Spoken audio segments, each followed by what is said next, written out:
what it really comes down to is I want women in particular to be willing to take more bets on themselves and to stop waiting for someone to choose you, whether that's a company, a relationship, a friendship, and start choosing yourself. Do what feels good to you. I see countless women in my life who are brilliant, talented, hardworking, and they're trading their best hours for not enough money and to be beat up by employers who don't treat them well, toxic environments, and I just want to shake them.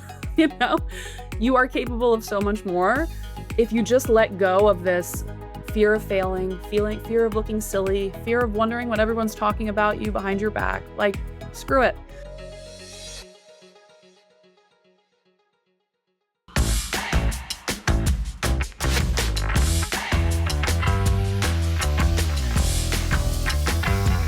Hello, possibility seekers. How are you? I'm back and I've got another phenomenal guest for you. I am going to ask you two questions. Have you ever considered moving abroad? And have you ever considered doing a career pivot? Now imagine doing both of those at the same time. All right, let me tell you about Mary Alice Duff. She lives in, wait for it, the south of France with her husband, daughter, cat, and dog. A move they made sight unseen 4 years ago and never looked back.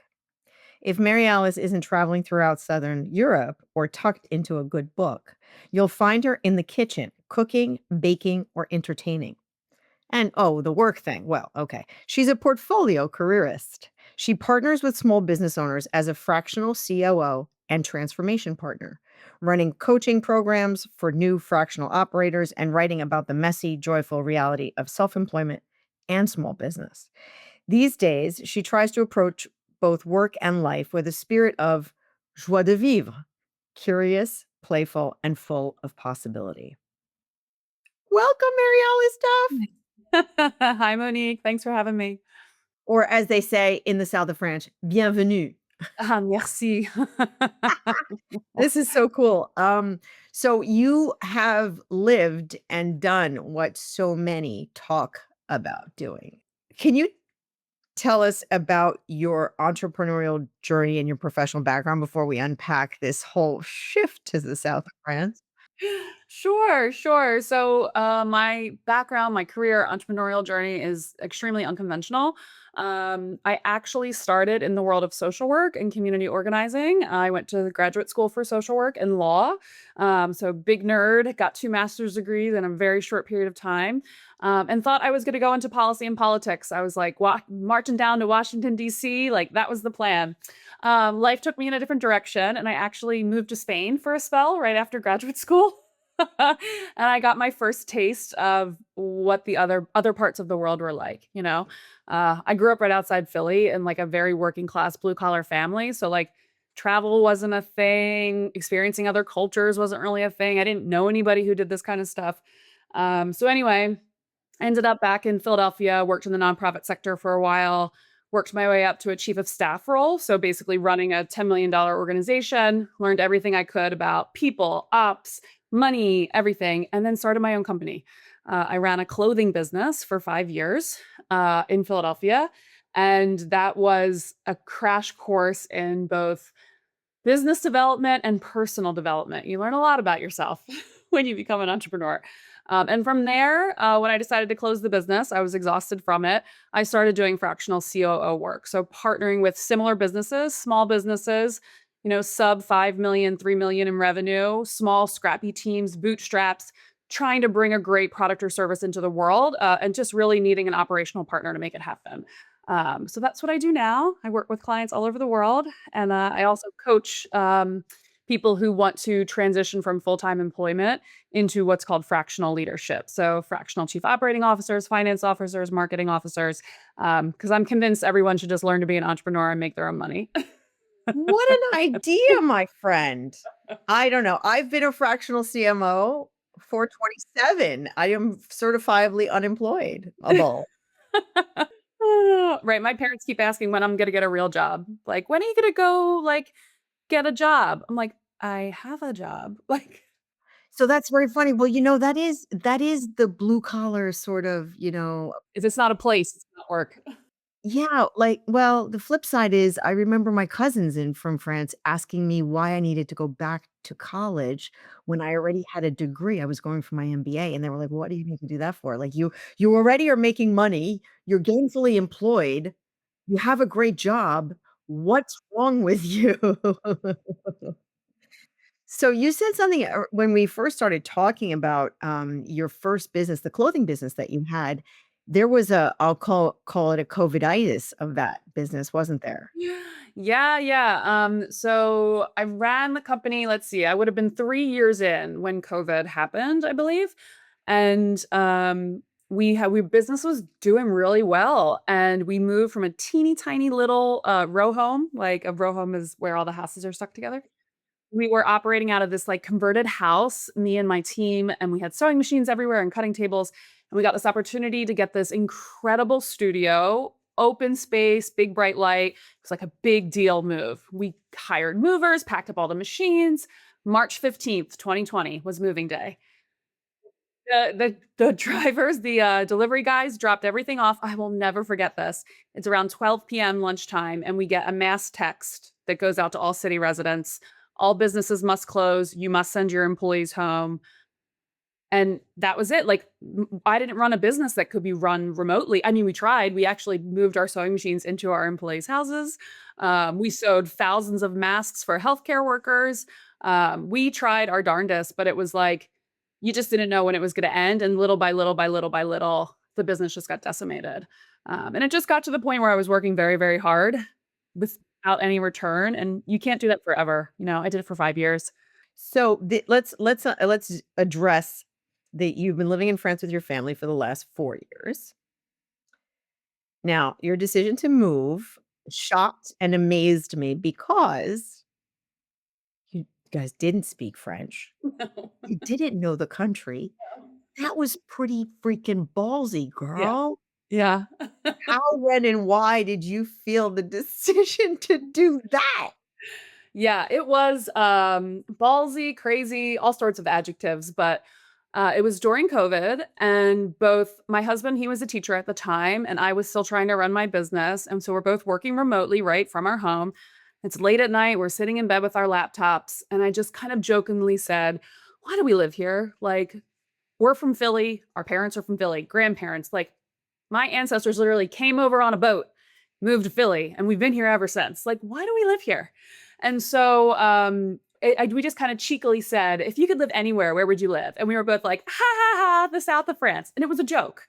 Like, we met in a French restaurant. We both worked in the restaurant. He was a chef, I was a waitress while I was a social worker. Of course, you need to have a side hustle. And so we had a love over French food. But other than that, we had no connections to France. We did not speak French. We had never visited France. Like, right? And it was just kind of a joke. It was kind of like a ha ha, back to work. But don't give me an idea and expect me not to, like, start going down a Google rabbit hole. And so then I found a self-employment visa. And I was like, wait, what? I could move to France because I'm self-employed. So they have this visa scheme where if you're self-employed and you can support yourself, and you don't even have to have a business established yet, it could have been a brand new business, you can apply for a visa. So we did a ton of research. We sold our home, everything we owned. We told our friends and family, bought a one-way ticket, got the visa, and that was our first day in France, the day we moved here. So first of all, do you see if you guys are watching me on YouTube, the jaw is on my desk. But for those of you just listening, I'm incredulous at the balls. So you're in Montpellier, which is southwest France, little well, south, It's like directly south of Paris. directly south, I shouldn't say, because we're yeah. And which is beautiful. And at the same time, why there? Yeah, so I went down lots of Google rabbit holes. So I need sunshine. I'm like a plant. I need a lot of sun. I needed to be by the beach. I wanted to ride my bike to the beach. I wanted really safe public transport and protected bike lanes. Like, this is getting really granular. I wanted progressive politics that was like immigrant friendly community and extremely diverse.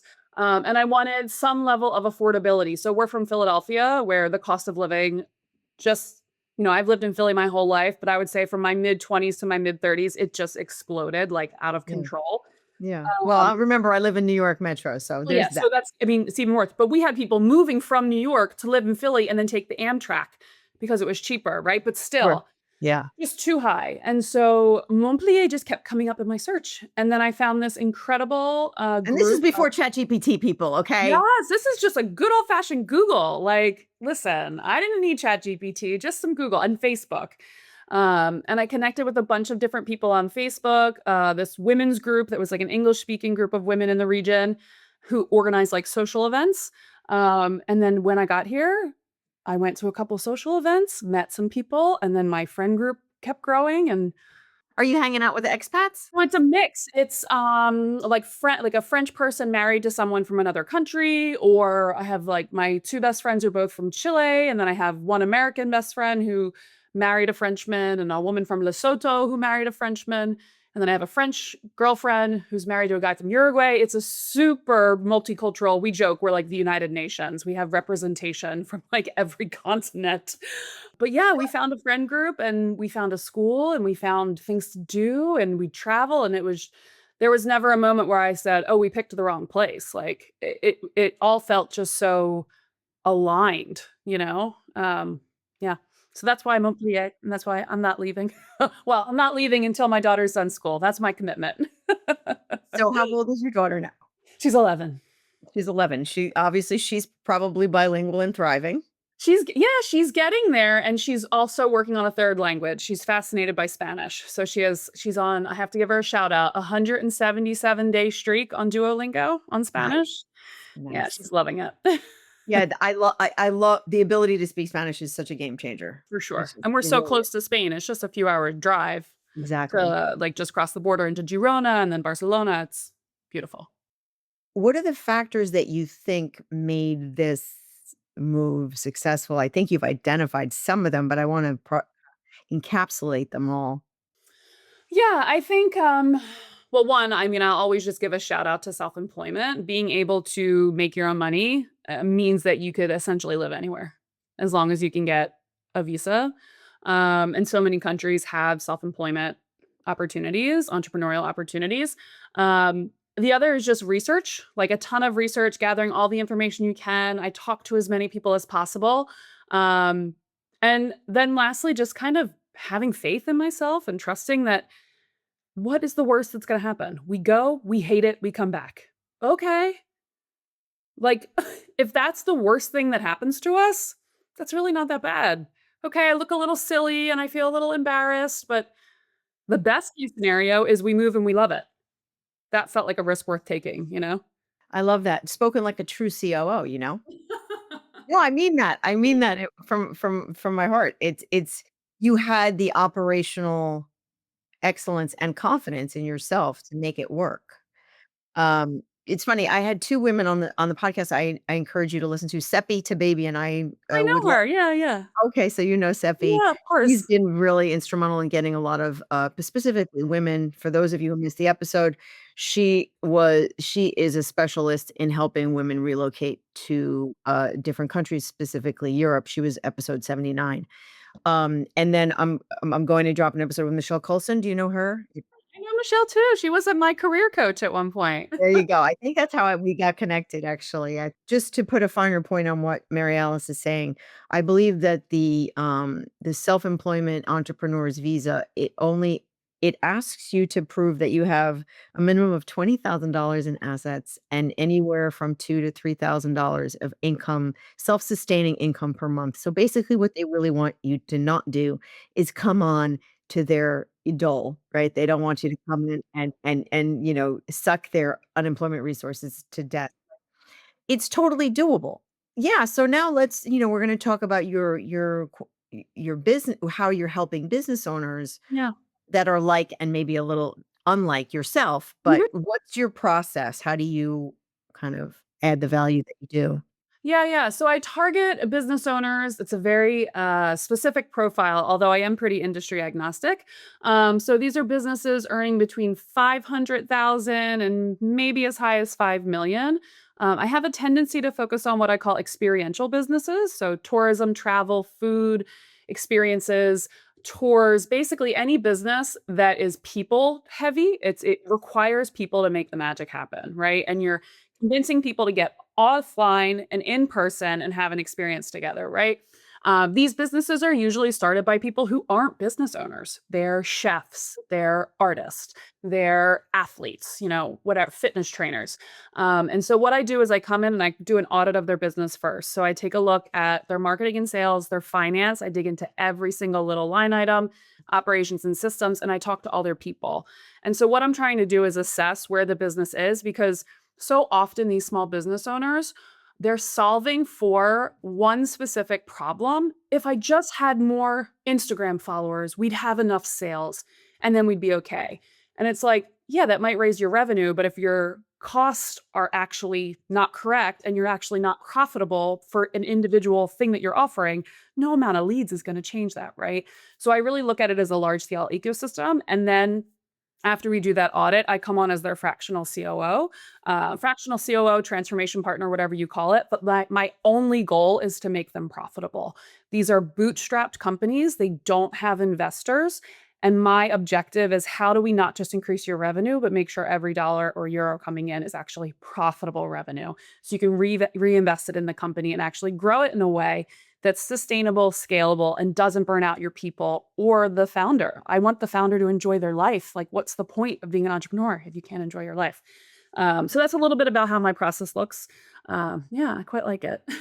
I do too. It sounds, comfortably familiar in the sense I mean, the businesses that I work with are typically larger, but the problems of profitability and sales and tying marketing with sales and sales with operations and having alignment and all that good stuff, I come into a different door, but I hope that when I come through the door, I meet somebody like you on the other side. Businesses are incredible. They can be incredibly siloed, and it's extremely frustrating. So it's funny, that is, unpacking another guest, Jackie Joy, who Mhm. works for a guy named Dr. Don Barden, and he wrote a book, Here Come the Girls.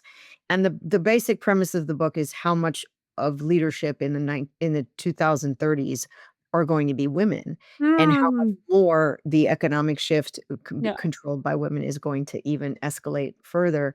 And it just talks about the singular traits of women leaders vis-a-vis singular traits of men leaders. And we come from a place of much more collaboration and much more teamwork and much more like, let's lay everything out on the table. Let's get all the people involved in one place and let's figure it out together. And so we're less silo oriented. I don't know if you knew it's kind of built into our DNA. Yeah, I mean, that makes sense. Yeah, I mean, that just collaborative nature, the communication, getting everything out there, being willing to have difficult conversations. And for me, really, it's the ego. Like, yes, I have an ego, of course, everyone does, but there is a level of knowing when you need help, knowing when you don't know. I don't have the answer to this, but I'm willing to figure it out with you. And it's kind of I do this little sneaky assessment on my founders too. I only work with founders who have that level of self-awareness because I can't help them. I can't help them if you can't look at me and say, "My financials are a mess. I know something's not working." I just had this call yesterday with a founder. She's like, she opened her books up on the first call and was like, "I know this is not correct, but I don't know what to do." And I was like, "I can work with you. I can work with that, but I can't work with it if you're like, everything's fine. It's great." No, I need self-awareness. It's my favorite trait in a founder and an entrepreneur. I think it's my favorite trait in a human. Probably that. Yeah. No, I mean, you couldn't have teed up my next question any better if you wanted to. Um, I what do you think is holding women specifically back from following their hearts and guts to do something like what you did, or the founder that doesn't really know what's going on? I think people, and women in particular, particularly high performing women, and I mean this in the on paper sort of way. They have the perfect resume. They got straight A's in school. They were the kid raising their hand in class on everything, leading the class projects. Ultimately, they are absolutely terrified of failing. And they are so afraid of looking embarrassed and looking like an idiot because all of their self worth is tied up in being a smart one and perfect and beautiful and having the tidy home and the nice husband and the 2.5 kids. Anything outside of that is terrifying because, like, what if I fail? You know? And I think if we can just let go of being so afraid to fail and look like a fool, like, there's just so much possibility there, you know? Are you using my words again? Sorry.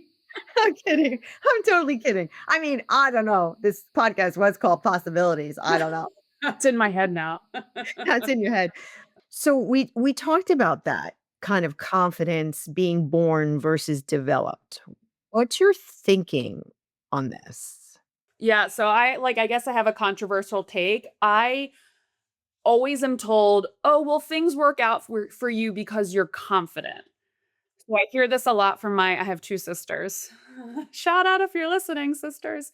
But they'll say things like, "Well, you're just the confident one," as if I came into this world with confidence.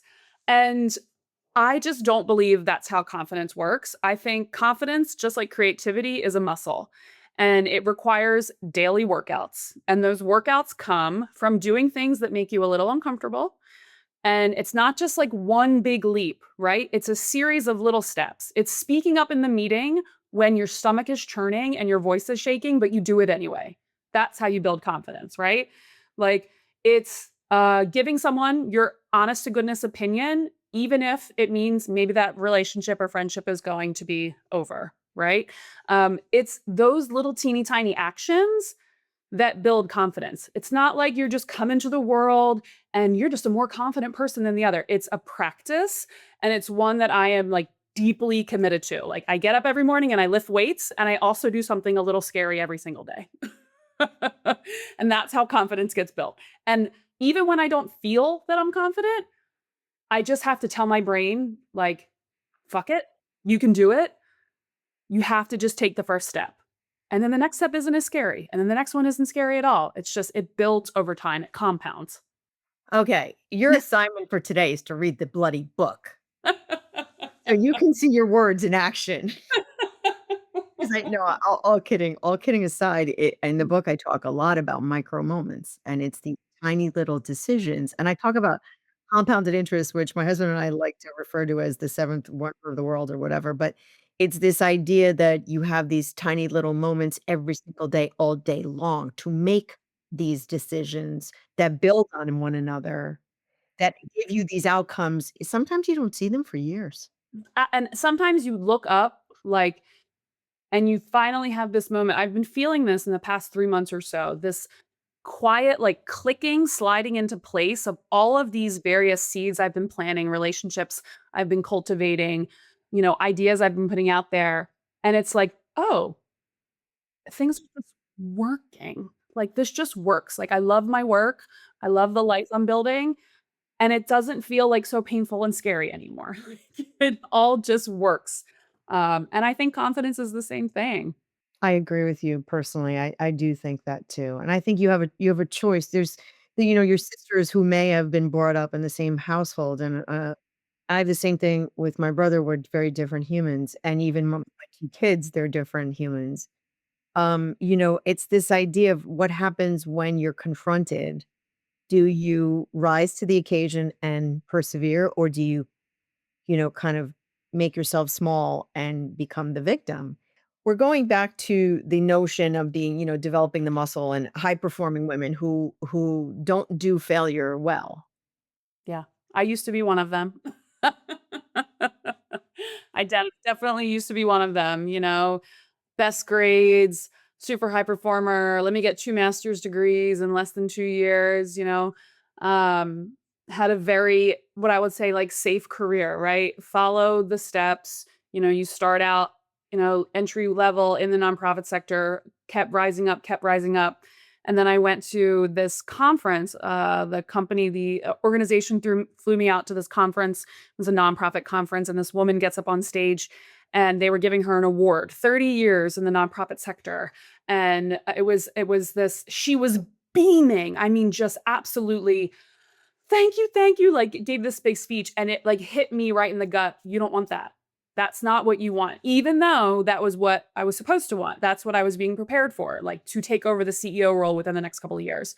And I walked out and I was just like, this is so not what I want. This is the antithesis of what I want. I want something creative. I want something less conventional. I want to do my own thing. I don't want a boss. And that's really what started my entrepreneurial journey. Just seeing that woman so happy with the thing that I was supposed to be having. And I was just like, no, that's not for me. Well, back to self-awareness, you know?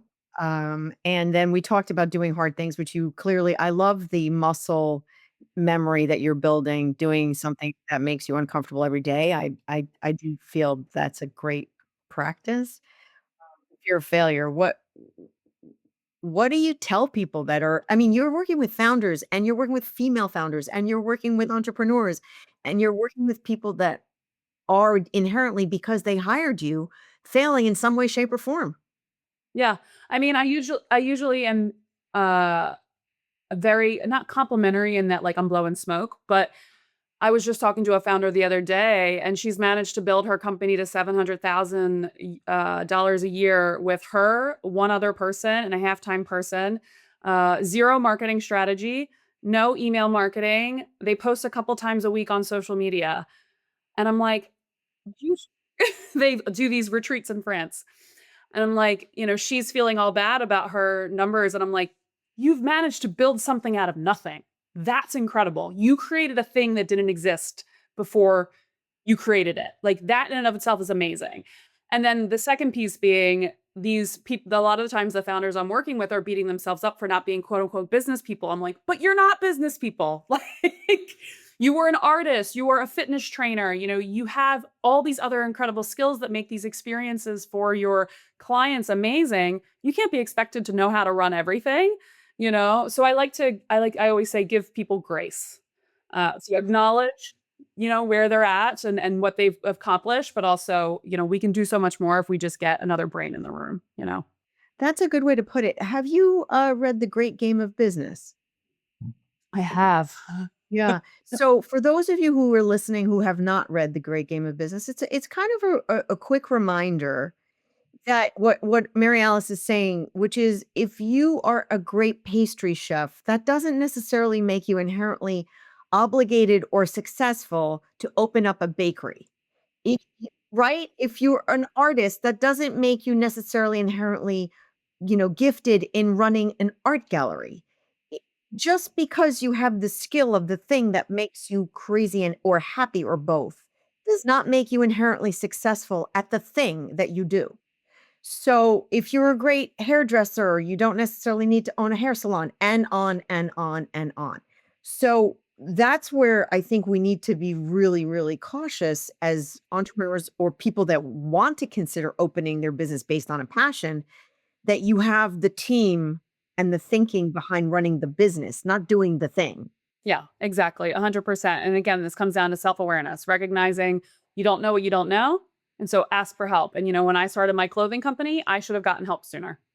I should have had somebody who understood the finances. I only learned about business finances the hard way by failing and losing a ton of money, my own money. Which is also much more difficult than, when you're working for a publicly held company and your project doesn't work out and they've got billions of dollars in the bank. You're like, "Okay, we'll be alright."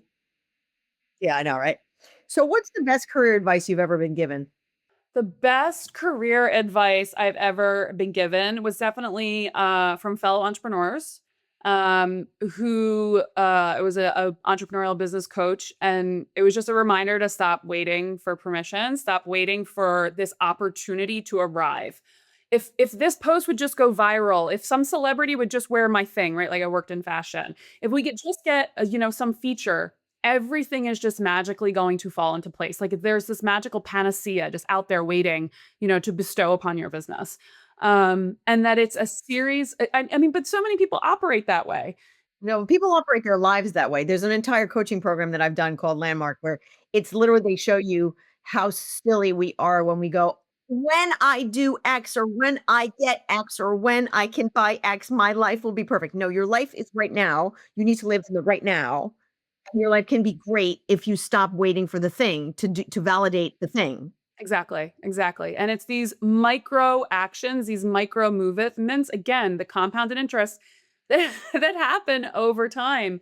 And because what you see on social media is what looks like overnight success. It's not. People are hustling. You just haven't seen them before because they haven't popped up in your feed. So our brains think, oh, well, it just happened to her. It's just going to happen to me. And it's like, no, doesn't work that way. And so for me, that was just the biggest, I would say that was the best bit of advice as an entrepreneur. And that the whole entrepreneur game, the whole self employment game really just comes down to patience and perseverance and doing kind of unsexy, boring things over and over again. Like just showing up every day, tweaking things as you go, trying something out, getting feedback from your clients, tweaking it as you go. I mean, it's not glamorous work. But it's those little things that's really what's going to build your success, I think. That's awesome. What about the worst career advice you've ever gotten? So much bad career advice. So my first no, I guess it would have been like my second or third internship. So I was a social worker, so I had to do all these unpaid internships. And on one of them, I was getting my review and she's like, "Yeah, you had a great year, whatever. You've accomplished so much, you've contributed so much, but I need to give you some difficult feedback. You get bored really easily and you're curious about lots of things, but it makes it really hard for you to like do things over and over again." I'm like, no shit, because that's boring. Like, instead of her giving me the advice, like, perhaps like look into roles at super small organizations where you're working on a diversity of tasks. It was just like conform or you won't be able to grow your career. Or conversely, you seem to get bored doing the most mundane thing. Da, da, da, da, da, da, da, da. However, you are really smart. Are there other projects I can put you on to, I don't know, use your brain power and enthusiasm and not have you want to leave? I'm sorry. Yeah, no, and I really internalized it, like, I need to fix myself, right? Like, I was only 22 at the time, like, "Oh, shit, I better get more interested in data entry or I'm screwed," right? And then the other most terrible feedback I got, was in a performance review, end of the year, I was in like a C-suite leadership role, and across the board, like, the numbers, KPIs, everything, spot on. My colleagues, she's a joy to work with. But the feedback from a man was, you need to soften your edges. I will never forget the words he used. You're too direct with people and it rubs them the wrong way. And I was like, that is just it rubs you the wrong way. It doesn't rub my team the wrong way because my team gave me glowing reviews and we're kicking ass and taking names. It rubs you the wrong way because you're a dude, you're significantly older than me, and I walked out of that meeting just pissed. And thankfully I was a little older this time, so I didn't internalize it as much. But I think about that often when I'm writing, when I'm speaking, when I'm going on podcasts. Am I going to water myself down out of fear that I won't be accepted? Out of fear that my words will be used against me. And that has really, really, really been pivotal. I'm glad I got that career advice, quite frankly. Well, I will tell you that I had a similar experience, which actually led me to start my own business. My boss was very much a, sexist and had a double standard for everything, everything. And my thing was, he took me to task on my directness as well. I was like, "Well, let's see, if I had" so the problem that I see here is that I have balls, but no penis, so potentially that might be the problem. So again, I love my boys, but there is that double standard of also when you walk in the room and you look and you're easy on the eyes, that's another thing. Right. Okay, so we're just gonna put a bow on that one. Um, and what about if you had my favorite question I ask all my guests, there's one question I ask everybody, and that is, if you had the opportunity to speak to your 30-year-old self, what would you say to her? So when I was 30, I had a brand new baby. I was back at work after a luxurious 6-week maternity leave. We gotta love that, right? Um, and let me tell you, when my daughter was 7 weeks old, I took her across the great state of Pennsylvania to go speak at an event, breastfeeding baby in tow, because I was just so obsessed with, again, like chasing this what success was supposed to look like. Like, I don't need a maternity leave.